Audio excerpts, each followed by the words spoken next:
warm welcome to all of you on behalf of Rapid Family and on behalf of all our guests who have joined us today. So thank you very much for joining us live and of course joining us through all the other platforms as well, apart from the social media platforms. If you have any questions and concerns that you need to ask during the sessions, we do have three links that are open, that is through the chat line. And if not, of course, by disturbing us while the session is going on, if you have a pressing question and anything that you want to clarify. If not, all our emails, especially the student services and the postgraduate contact email is open. You can always send us an email if you're a student who is currently studying at Rapid. If not, use the common platform and come to us to contact us for all these questions. So with that, warm welcome to the panel and thank you very much, Mr. Nalin, for joining us today. And we do have our chairman, Mr. Bandula Godage, who is online with us. And we do have Dr. Rohan Tatukorla, who is the head of the postgraduate program as well. So to start with the session, I would actually cordially invite Mr. Bandula Godage to just welcome all of us and then share your thoughts on what's the importance of the session today and any other matters to be discussed. Over to you, sir. Thank you, Kaushali. I'm audible. I think I heard. I think you can hear me. That's right. Yes. Okay. Yes, of thank course. you. All clear. Hi, Nalin. Good evening. It's a great honor to welcome you today. On behalf of our CEO, Roshane Godage, Board of Management and staff of Rapid, very warmly welcome you. In fact, we heard that many of our students wants to pursue their career in private sector. I'm sure a person like you will be their icon. So that is the right way to start from my side, I think. To be elaborated a little bit more, we as Rapid, we encourage students to learn. We inspire love to learn. I don't know whether a lot of people may have seen it, that this is our tagline. We inspire love to learn. Not only to become academic excellence, but also to make them leaders. We need to build leaders, leadership skills within them. We should be able to produce more leaders. We need more leadership with right leadership skills. I think, Nalin, that is why you are here with us today as one of CBL leaders.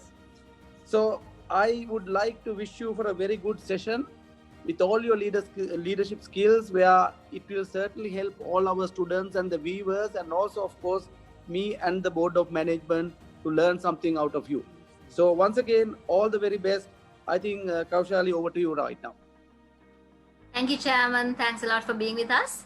And with that, for the highlight of the hour. So Mr. Nalin Karunaratne, who is the director and who is a chief executive officer of CBL, that we all know as Ceylon Biscuits Limited, is here with us to talk about very important business aspects. And let me hand over the session, the paneling session, to Dr. Rohan to take over from here. Doctor, over to you. Thank you very much, Kaushali, and thank you, Chairman, for the welcome address.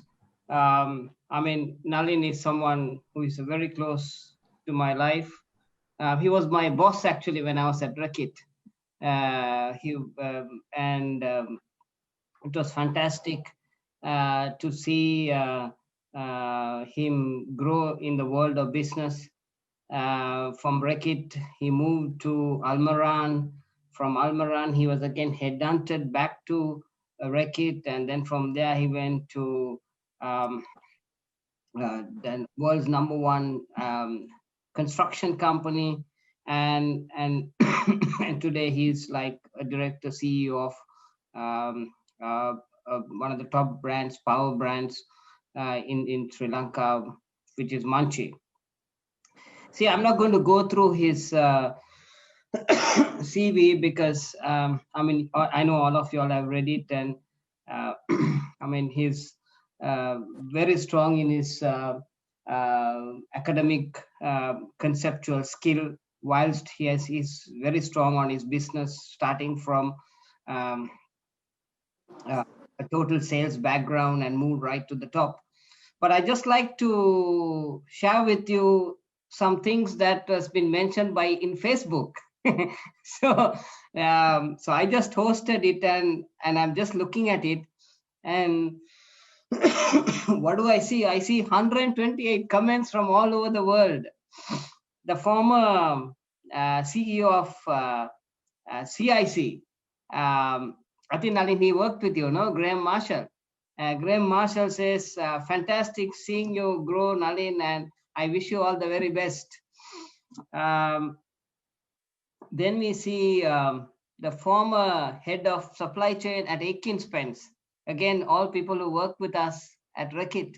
Danisha Pera says, high performer, great personality with leadership qualities which are exceptional. Congratulations, and I wish you the best, Nalin. And Nalin calls me and says, Rwanda, what are they all congratulating me for? But I suppose they must have not known the position you have gone to 4 years back, Nalin. Then we have a guy who is an expert on the supply chain again, Dilip Pereira. He says, nice to see you guys after a long time.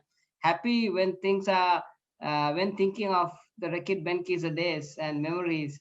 Have a great time at Manchi. Then we have Shehan Pereira. He's from Indonesia. He was reporting to me at Reckitt. He says, super Nalin, lovely to see you going. We will tune on to listen to you.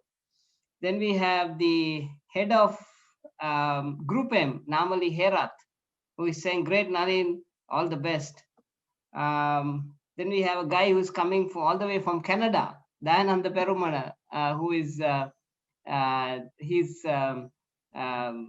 was ranked Sri Lanka #1 in badminton, who also worked with us at Reckitt. He says, I wish you all the best, Nalin. You are exceptional, excellent leadership and a wonderful human qualities. So I think I don't need to tell you anymore. Nalin is coming from all over the world.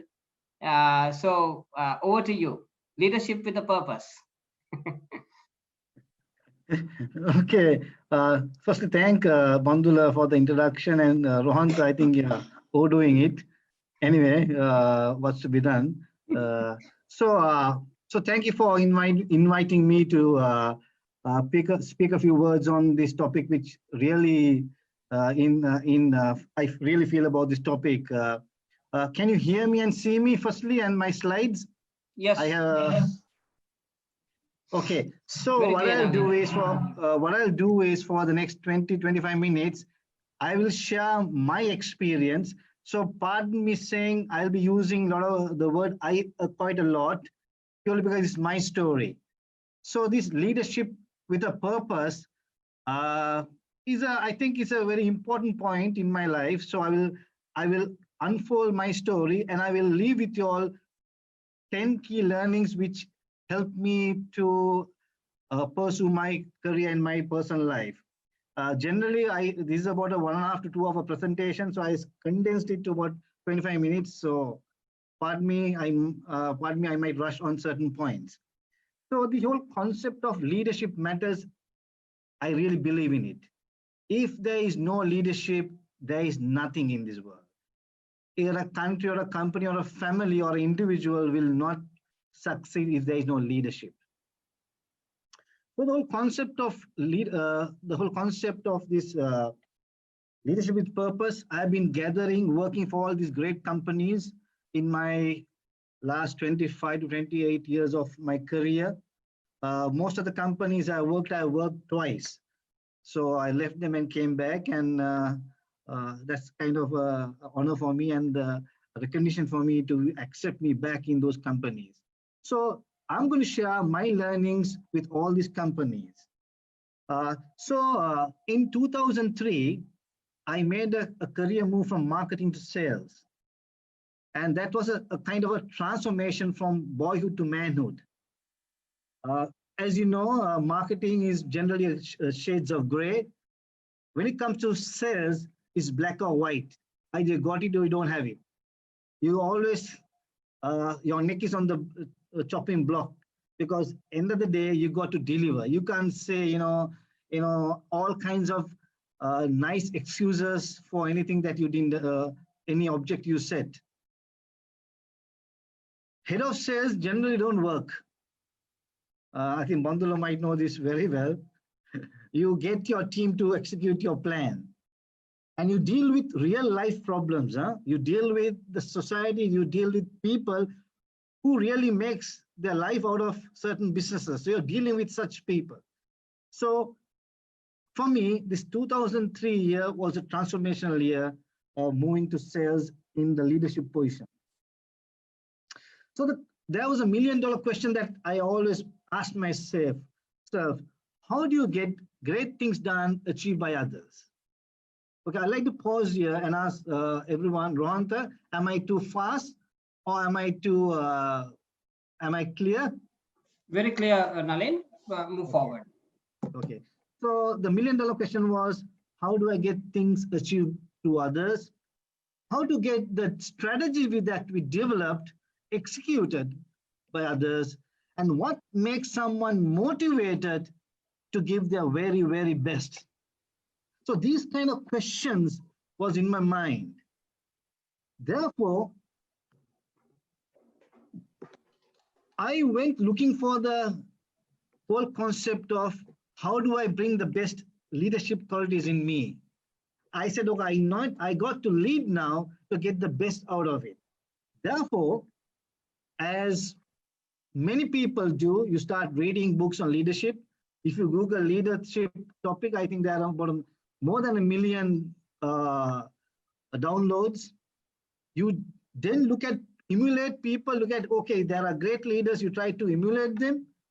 You generally try to step out of your comfort zone and ask people, okay, am I doing well? Am I a good leader? Am I an example? You attend training sessions, you do this 360 degree feedback. So I went through this whole process of trying to learn, trying to be that great leader. But I was very confused in the whole process. Is that the vision, purpose, or leadership? What comes first? Does the purpose brings the leadership in you, or the leadership brings the purpose out of you? So this was a question that I also was grappling with. For my good luck or fortunate or whatever you call it, 10 years ago, I stumbled upon the whole concept of purpose, with the leadership with the purpose, when I was chosen by AkzoNobel to go on a leadership journey where they chose 22 global executives to go on this leadership journey. It was about a 2-year program in staggered process. The last bit was a journey to India, where I started living. If you see in my screen, I don't know whether I'm in a green t-shirt, lived with this family in this village for 3 to 4 days. And we took this journey. And this journey, as you see this map, went all over India. And going through this journey, as I said, this is about 2 hours presentation. I scale it down to about 20, 25 minutes. I went to 2 amazing places. One is that Mother Teresa's home, the Missionary of Charity. I spent a day there. I spent another day in the world's largest laundry, where they wash millions of clothes. And I also spent a day with the Dabbawalas. I don't know whether you know what Dabbawalas. I'll explain to you when it comes to that particular point. These 3 locations gave me so much insight. So starting with Mother Teresa's Missionary of Charity, the ultimate leadership, where I met this sister or mother, or what do you call it, who was amazing. The type of work they do, the type of people they work with, is amazing.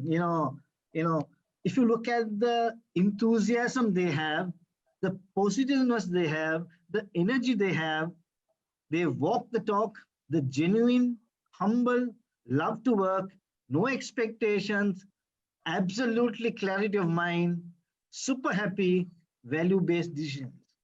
I reflected myself. Here we work for companies, We work for a pay, we work for a career. We don't have half of qualities of this lady. She was so enthusiastic. You know, the kind of people they worked with. There is a picture, a child. You know, you couldn't be there, but they were so happy. They brought the best out of it. So I realized these people have a very, very clear purpose. So that inspired me to find my purpose. You know, what is important is clear purpose. When you have a clear purpose, which is authentic and brings out the leader in you, and if you are genuine with your purpose, many will follow you and they will help you to achieve your purpose and execute your strategy for sure. Now, I've been practicing this, I've learned this, I've made mistakes, and I said, I got to have a clear purpose in me before I go further.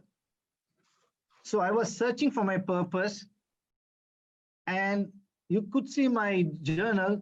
4th of December 2009, I sat and drew my purpose.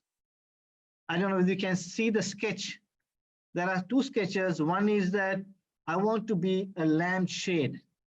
I want to emit the light for people to see their potential, bring out the best in you. And I want to be the potter, where I can mold people to be the best in their lives. Now, I could say this. I don't know how many people will believe it, but you could talk to any company I worked before, and I've been able to practice this in many occasions. So these 2 symbols gave me I would be able to imagine my purpose, and I was able to communicate my purpose whoever I worked with. So the potter, I think I was influenced by the Bible story, and the lampshade, I really felt that, you know, I could be a light to people. And when you define the purpose, your objectives are very clear, your visions are very clear, you have the drive, you have the dream, you got the target, you fantasize it. So just to bring everything to a pause, I was able to find my purpose going through this journey. And my leadership journey, during that journey, I found my position, my purpose, and I learned. And until today, I reflect and learn as much as possible, and I get more clarity of my purpose even today. So, as I said earlier, I'm going to share 10 key learnings of my journey, and of course, I will try to explain my learnings through certain examples. Firstly, as I said, you know, I spent a day with these Dabbabalas in India. You know, I don't know how many people know these Dabbabalas. They are about almost 200-year-old organization where they carry tiffin boxes from home to office. Harvard Business School did a kind of study, and they found their efficiency rate is 99.99.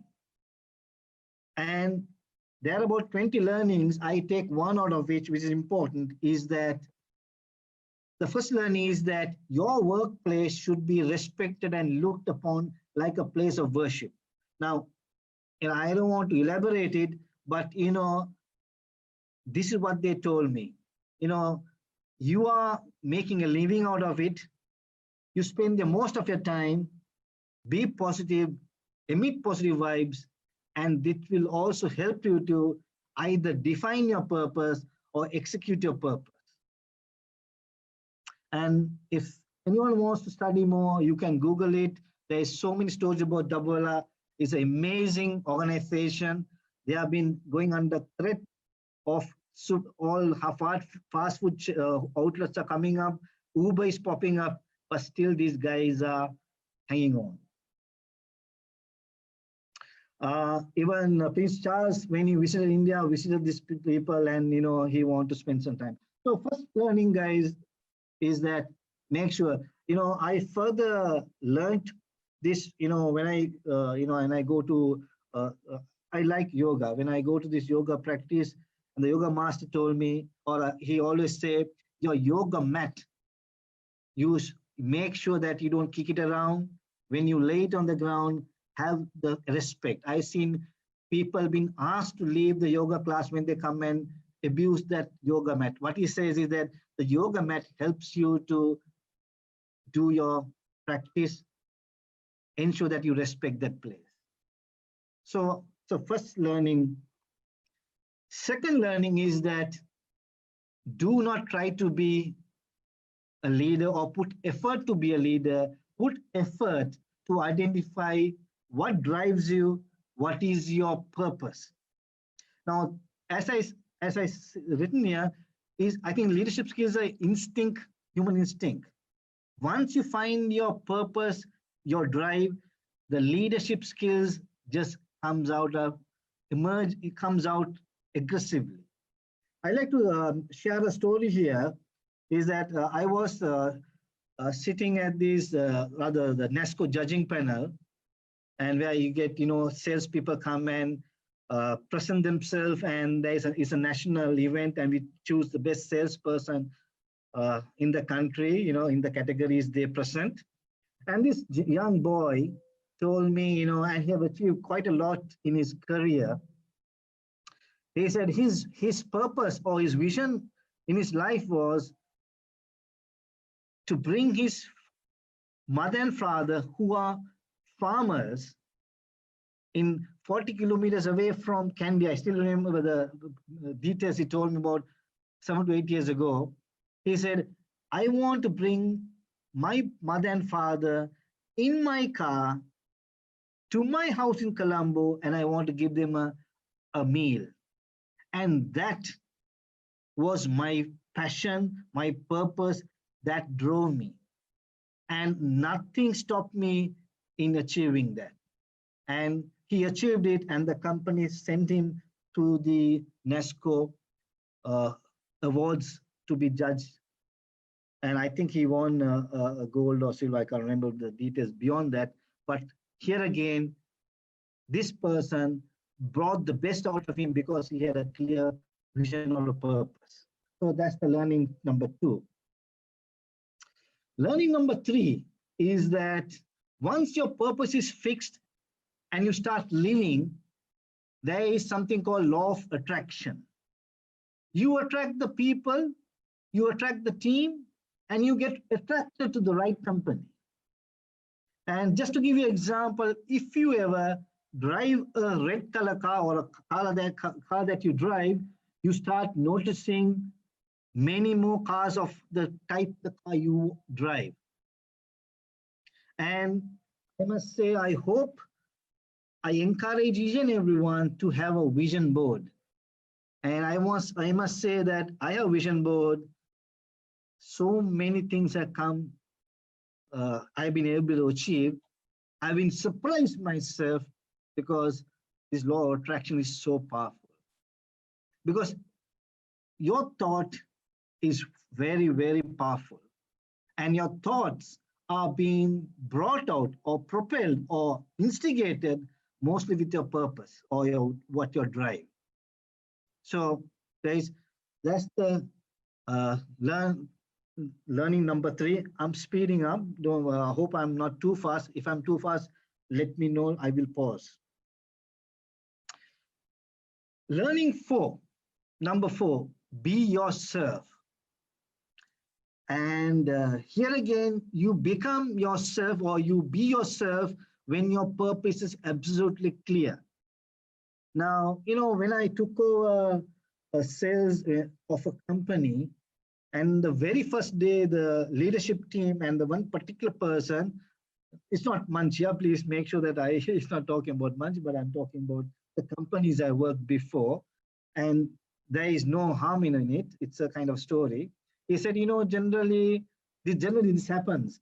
And if you want to get close to your salespeople, I use the word set pendon. You become part of them. You spend nights with them. You have a drink with them, and you have a sing song with them. I said, sorry, it's not me. I will never do it. And I was absolutely clear, I cannot do that. And I must say, I built a world-class sales team. And the litmus test for that was that I spent about 4 years in that company, and the distributors gave me a farewell party where a 28-year-old sales director never got it. So this was told me at the party purely because I was very clear on what areas I'm going to focus. Is it in line with my purpose, or is it in line with my value base? And you believe if it is right, it's law of attraction. It attracts as much as possible. So guys, my learning is that be yourself, and be yourself becomes much more clearer because you got your purpose or what drives you clear. Learning number 5. Be ruthless on people who stop or politically manipulate execution of your purpose. Now, this is not easy. It's easier said than done because, there are a lot of challenges. But I'll give you an example again from another company, which I went for the sales meeting, and I realized there was an area sales manager used to win all the awards every year. And, and even the sales manager has to look at him before he speaks. And I said, oh, something going wrong here. Therefore, I thought, okay, we analyzed and found that he ensures that he only achieves the target. He ensures that he only achieves the year-end awards, and he manipulates certain areas. So what we did was we moved him out and brought new team, and the company was super successful. And when we did that, or when I did that, even the board of that company, which I worked many, many years ago, found that, Nalin, are you doing the right thing? He's winning every year the best RSM. I said, yes, he's winning because of this reason. And we made the change and brought people who were marginalized, who had the potential, and, the balance was history. So keep that in mind. This is not easy to do. It's very challenging, but pursue this. But be mindful, always be fair, be firm. Learning number 6, ego is your downfall. I don't have to say this. Many people have said this. I will tell one story here. The story is Guru Taran Das. I don't know how many people have read about him. I read about him many, many years ago. He was the global director for Procter & Gamble. I read his life story. Very, very amazing guy. He's an author. He's a kind of a musician, and writes a lot of books. He went to Harvard Business School, and he graduated, and he had 2 options in life. One option was to get a super job in USA or in New York, or where you call it, in a high-rise building, work 8 to 5, or go back to India. And he decided to go back to India, and he joined Procter & Gamble. And when he joined Procter & Gamble, he was given a train ticket and said, you're a salesman from tomorrow. Spend your 2 years, spend your 2 years as a salesman. And as you might know, that Procter & Gamble have a culture. Everyone in the company, including the managing director or the CEO, has to spend X amount of times talking to consumers, not customers, consumer home visits. So he went as along to house and he found the old lady putting Vicks vapor up into hot water tub and inhaling. He said, oh, super idea. When he got back to marketing, he made a TV commercial out of it, and rest was history. He became a global director, strategic planning for Procter & Gamble. Here again, after going to Harvard Business School, he became a salesman. And I find that very amazing because I find a lot of people who do not want to get to that level. They say, no, I'm a graduate, I have MBA, I want to start as high as possible. So your ego is your downfall. Please make sure that when I looked at, that Mother Teresa's home, absolutely no ego, and absolutely 100% faith. I can remember a story the sister was telling me. Many a days in the night, they didn't have any food or money to feed the children in the orphanage.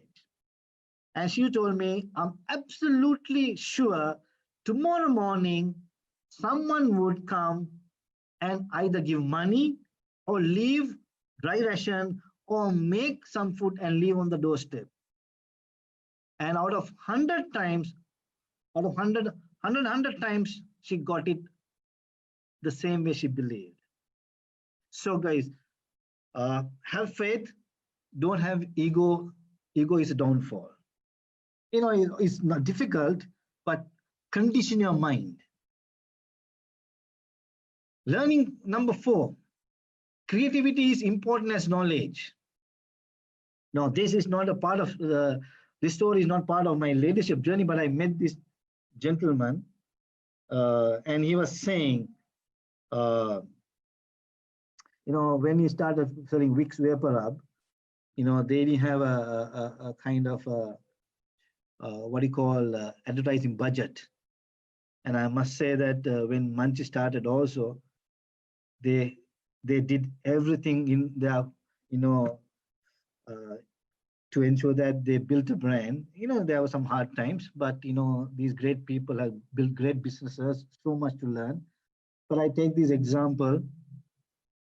He was telling me, and when Vicks Vapor Rub was advertised millions of rupees on TV, his salespeople came and told him, sir, we don't. These ads are going all over. We don't have any ads. So he said, okay, ask the customer or the shopkeeper to tell the customers, look at this Vicks Vapor Rub ad. Ask them to see how they apply on the body and ask them to use Siddhale. Okay, so he kept on propagating that story, and I was told that one of the success stories is that story of propagating that usage. And one more story I want to tell on this creativity is a very interesting story and very close to my heart, is that I used to do a bit of training. I had given up that about 6 years ago. I went to this company called Toll. They were selling freight forwarding, and I was doing this training session. While doing this training session on value selling, one guy got up and his intent was to make sure that I got cornered in this class, because he told me, you have been selling paint and cement and all that. What do you know about selling freight forward? So he told me, I got a customer who brings 4,000 mobile phones, and I given him a $1 or $50 discount, and he's not interested on a phone, but he's not interested in giving me. You're talking so much about sales. Can you tell me how to get this customer? So okay, divine intervention here. So I got this idea, and I said, okay, how many phones? 4,000. How many was the discount you're giving him on a phone on freight? He said 0.75. Okay, that's about say 135 rupees into 4,000. It's about 5,000 rupees saving. It didn't matter to him. I asked him, how many salespeople does he have? He has 10. How many phones he sell? 4,000. Ask him, if you give another 10 salesmen, okay, how much is spent on a salesman? It's about 30 to 40,000 rupees, max 50,000. I said, if I give him another 10 salespeople, can he double the sale? To see he was making quite a lot of money on a phone, must be about 5 to 6,000 rupees, some are 10,000. He was losing millions, not 500,000. So then he went back and came back and said, oh, no, I think I got this order because he's now saving 500,000 rupees. He can get 10 salespeople and he can double the volume of sales. If you 4,000 into say 5,000 rupees into it, you're talking millions of rupees is earning. And I spent 5 years with this company, helping them to become a better sales company, or rather in their training.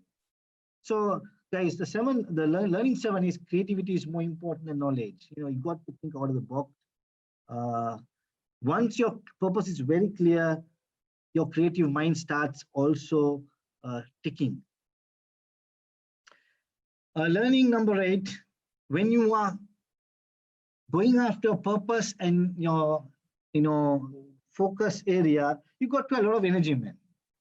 You got to do physical, you got to be physically, I think Ron will agree with me. You got to have, you won't have a six-pack, which I don't know how many people have it. I don't have for sure, but I don't have a stomach at this. You got to burn that mineral oil. You got to sweat it out. There is no easy way out. This yoga posture, when you do it properly, your thigh starts hurting. And that the pain is your friend, that pain is your enemy. Your friend is that the pain is your friend means you are not fudging. You are getting that pain because you're in the right posture. You can wait for hours without fudging in this. The enemy is, the pain is also enemy. He said, give up, give up, give up. But if you don't give in into the enemy, every day, if you do it, you can increase half a minute to a minute to about 2 to 3 minutes. Some people who have done years of practice can stay for 20 to half an hour. So in order to go pursue your purpose, your life targets, or whatever you call it, I think I call it purpose much better. You have to have a lot of energy.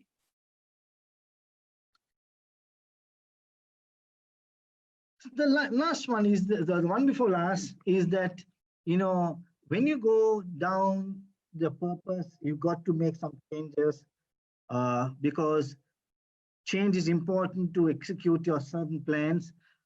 What I found is that change is not the issue. Uncertainty in the minds of the people, your team, is the issue. So if you can clear the uncertainty and give them comfort, you could execute your plan much easy, much better. So, people say change is challenging. Yes, it is challenging purely because not what you want to change, but the uncertainty people have of change. If you can address that change, you will be able to solve that problem. And the last one, which is very interesting, coordinate the uncoordinated or link the dots. Now, if you take Uber, it's a super story.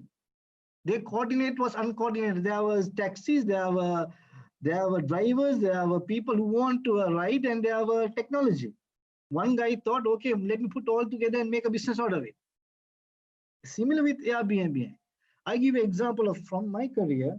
I used to sell paint also, and I went to sell paint to this university in Nugegoda, and I went to, after sending the quotation, I went next day with my sales team, and he abused me. He said, you guys are, giving a price that is, my competitor gave 50% the price. Okay, I am not going to give any discount. Now, how did I coordinate the uncoordinated is that I asked few questions. Okay, how many people in this university? Say more than 700 people. How many exams do you have? Every month we have. How many cars do you park? We park 100, 200 cars. Now, if you have to paint again, you got to put scaffolding. People will be going up and down the scaffolding. They're going to disturb your parking. They're going to disturb your exams. They're going to disturb your university. Are you willing to go through that? Okay, the rest of history, I got that business because I was able to coordinate the uncoordinated. It could be tangible or intangible, and able to achieve. So I know I took a bit of long time. So leading with a purpose helped me to find the purpose, and through this journey, I was able to articulate 10 learnings. I condensed it to a shorter presentation for this 20 minutes. Guys, thank you very much. Any questions? Thank you very much, Nalin. I think it was, I really like the example of India and how you brought a pickup from that. So let's see what the questions that are coming. Kaushali, just take a look at the questions, and if you can kindly feed it. Yes, we do have. Sorry, shoot. We do have one, if I may present now. Yeah, please. Actually, pressing one from the beginning. Mr. Nalin, thank you for those wonderful words and the experiences that shared. I think that experiential learning is what all of us are looking forward for, especially in terms of developing our morals, values, and then the passion towards work. So the first question that has come while you were presenting, I think this is when you were talking about the experience that you had with your first workplace. So the question says, I have observed and even subjected for scolding when a mistake happens from the supervisor. How do you see that kind of a situation being handled? Would you repeat that, please? I don't mind. I have observed and even subjected for scolding when a mistake happens from the supervisor. How do you see that kind of a situation and dealing? Okay, I don't know how I don't know what language he used to scold the supervisor. Okay, this is the supervisor being actually the person who is sending us the question is being scolded by the supervisor on behalf because of a mistake. By how I'm okay, yeah. Yes. So you get different kinds of people use different kind of methods. Firstly you need to have certain amount of maturity. To deal with such things.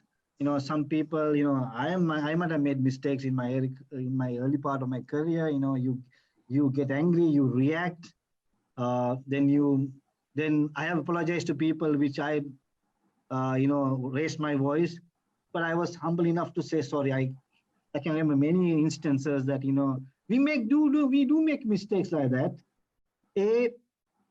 So some people came and told me, don't worry. I know you got angry, but we know your intent. We know your intent, so don't worry about it. Some people who do not know me, they can get very angry or they can get offended. But most of the time I go and apologize if I made a mistake. So the answer is that the subordinate might have to understand the context and the content and then react accordingly. And if you believe it is totally unfair, have a heart-to-heart chat, guys. I didn't like the way you spoke. Some people have told me, sorry, I didn't like the way you spoke to me. I hope I answered the question. Yes. What's the second one, Kaushali? Yes, just a second. Okay, so the second one comes in saying, how do you control your anger when a colleague does not do the assigned work? Very interesting questions these are coming in. I don't know why all this. I had a lot of people told me, Nalin, we know when you're angry, your facial expressions change. I tend not to use words. And one person told me that look is enough more than you telling me. So I don't know. So each one might have to use the methods on their own, isn't it? Exactly. Kaushali, are there any more chat? That's it from my end that I can see right now because I'm in the panel chat room. Do we have any other question? Let me check. Okay, we have few more. How do you plan your day? Is another question that has been sent to us.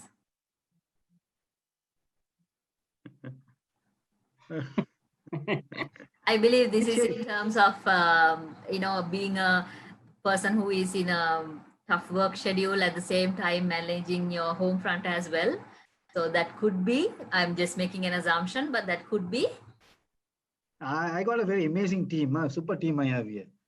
So that helps me to plan much better. They do a super job. I think, passion drives a lot of things. Huh? Yeah, passion takes over your agenda to a great extent. I think you choose what really passionates to you, and then you have there a must do. Either like it or not, you got to do it. If not, you can't progress. Right. So shall we move on to the next one? Yeah. So one more question that we have.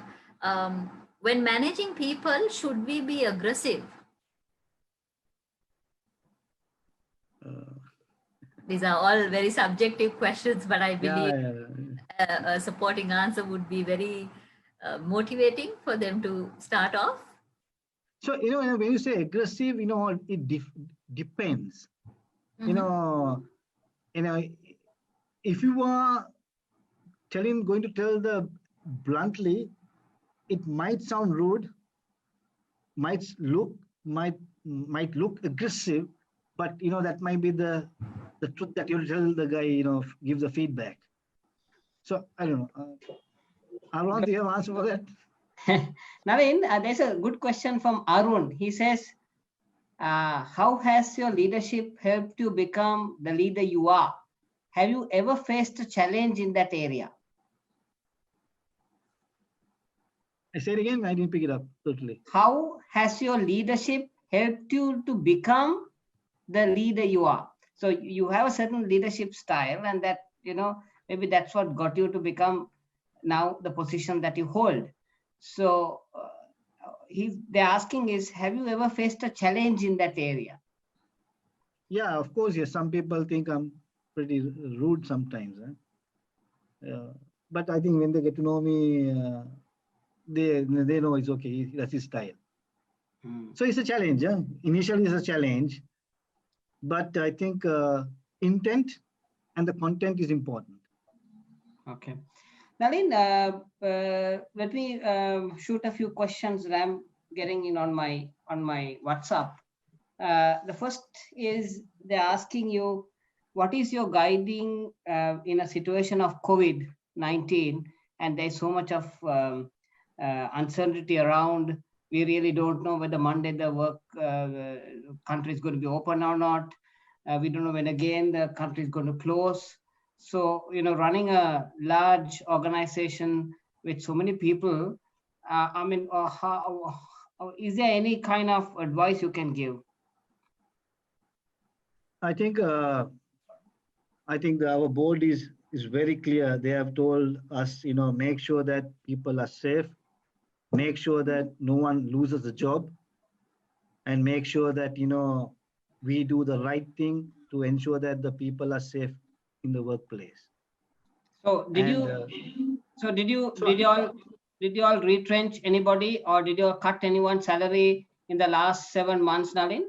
No, not at all. That's what the board clearly told us. Nothing can happen that nature. Make sure that the company people are kept number one as the agenda. And I would like to say that we were able to do that, and I think super leadership there by the board.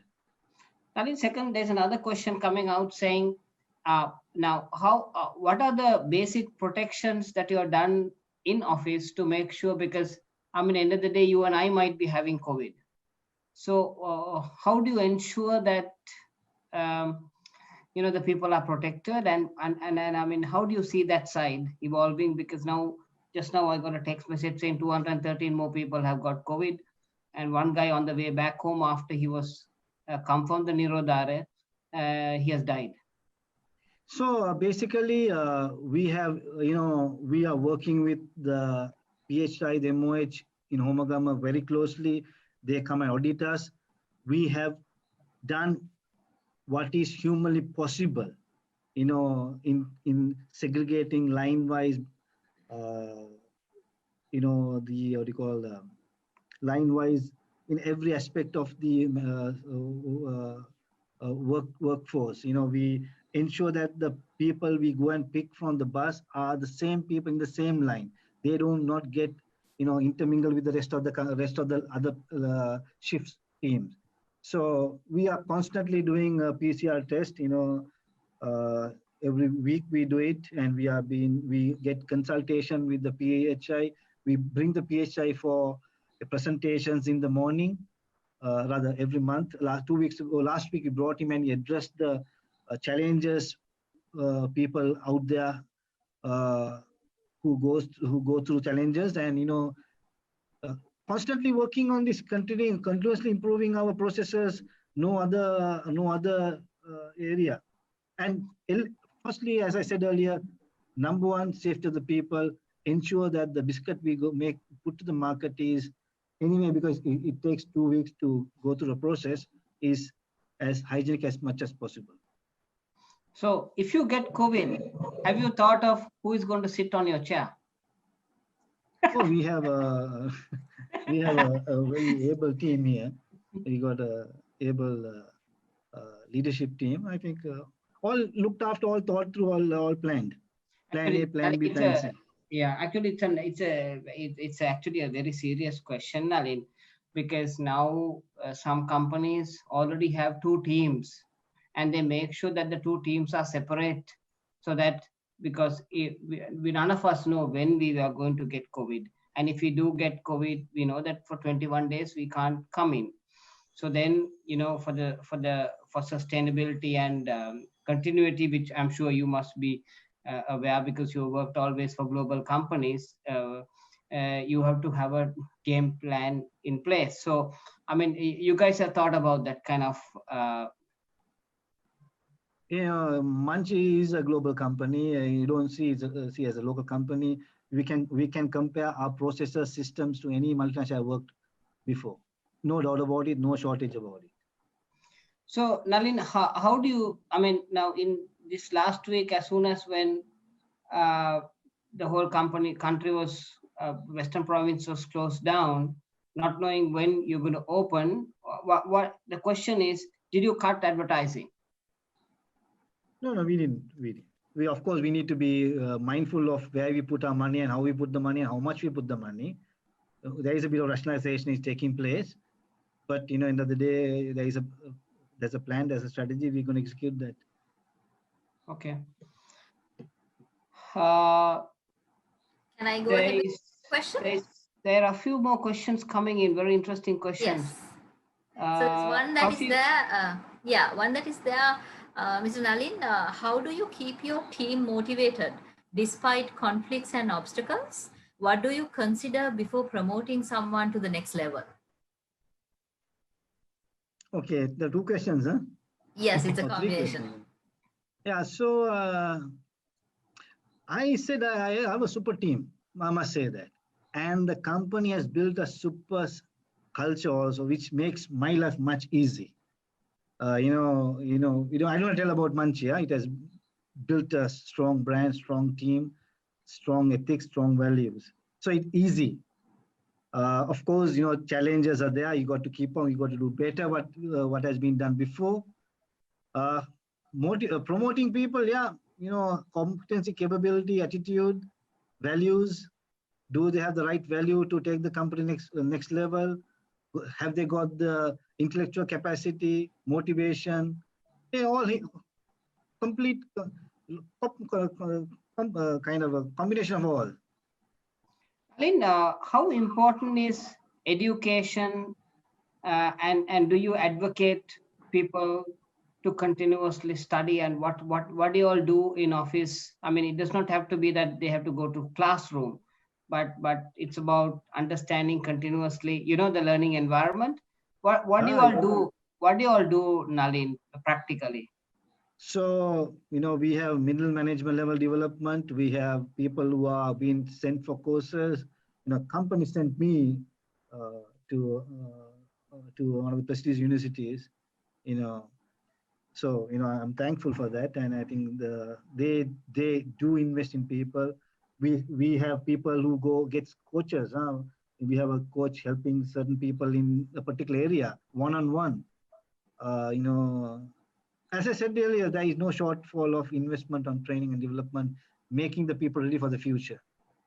But the question is, what do you do on a daily basis to make sure there's a learning culture, Nalin? I mean, practically, other than the coaching that you do outside, I'm saying on a daily basis, how do you all kind of get the learning culture going? I don't know about a daily basis, Rohanta, but we got a planned process from the TSO, DSR to the director sales to the every manufacturing head. In fact, today for the last 3 to 1 week, the manufacturing head was online with the ISB program for 4 hours a day. He just finished yesterday. He and the future sales leader was going through that program. So what advice do you give, Nalin, to a youngster who is studying for a master's program? I'm sure you have also gone through a typical difficulty when you study for masters. You sometimes feel like giving up because you have assignments and you have so much of pressure traveling overseas. You know what I'm saying? What is your advice to a youngster? Actually, I'm not a very good example for that. I was at a PIM, right? So I'm not a very good example. I went to Saudi Arabia after completing almost 98% of my coursework. So I'm not a good example, but I'm telling, if you start, don't give up. Have end in mind, because education, knowledge is important, because that will bring the best out of you. Nalin, sorry, go ahead, Nalin. Sorry, go ahead. Yeah, so there is because there is so much change taking place. There's so much knowledge out there. So much knowledge out there. So only way you can, I still enroll myself to many courses. I got myself enrolled in the design thinking course. It's important that you keep up learning. There is no shortage of knowledge. It's out there. YouTube is a fantastic tool to learn. Okay. So, Nalin, can you tell us what is that one thing you learned at Harvard? Just one thing. I mean, they teach you lots of things, but just if there's one thing that you can remember when you went there, what is that one thing you took back to your company? One thing I really liked about is that the professors are so close to the industry. Their research is so real. They put so much time and to understand the real life organization behavior, cultures, performance. They put a lot of effort and time and money. Nalin, one last question that we have for you. I know we have, yep, exactly 1 minute more. So where do you think, or how do you think leadership of a purpose can withstand this challenge that we are having on COVID, when we really don't know what's happening out there? I mean, all this time we were safe, but now we have 30 people dying, 20 of them dying in the last 12 days. And, every day you have 300 people coming on board, 12,000 plus people coming on board. So, I mean, does it, I mean, what is, I mean, I know everybody must be feeling concerned, but, how do you kind of mentally prepare yourself for this kind of a challenge, Nalin? So there are certain things that you don't have control. COVID thing you can't control, but there's a lot of things that you have. You are in control of the behavior, the processes, attitude, mindfulness, communicating. Ensuring that the environment is safe for people to work. So there is so much in your control, and you got to ensure that you execute and propagate that. Okay, one last question, Nalin. Understood, Nalin. Yeah. One last question. What is your advice to young Nalin B. Karunaratne? If there's a younger Nalin at 20 years and you have to advise that younger Nalin, what would you tell him? I don't know how to answer the question, man. Get mature as fast as possible. Yeah, Nalin, thank you. And I think it's great engaging with you. It's it's been a beautiful 1 hour that we spent together, and we really like to thank you for joining our whole team. Um, and we have not lost one person in the last 1 hour of those who have hooked on, and uh, we wish you all the very best, and let's meet up again. Over to you, Kaushali. Thank you very much, Mr. Nalin. As Dr. Rohant said, it's very, very important for us to get to know how each and every one of us face these problems, and each and every one of us manages these problems, because with that sharing, we would be greatly supporting our students to understand, to go ahead with their lives, to go ahead with their careers, and then the progression further. So thank you so much for contributing to that learning, and thank you for your timing. So we hope to get back to you whenever we have time to interact with our students. And on behalf of APIT family, let me convey my thanks to all of you, and to Chairman for being with us, Dr. Rohanta for supporting with these arrangements, and Mr. Nalin again for every one of you in the team for being with us and having this support for us. So with that, do we have any questions that we can take further? If not, we can wind up the session for today. I also thank Bandula for inviting me, Rohanta for inviting me, and Kaushalya for coordinating on my behalf. Super. All the very best, and see you all soon. Thanks, guys. Thank you very much. Thank you, Nalin. Thank you very much. Bye-bye. Bye. Bye.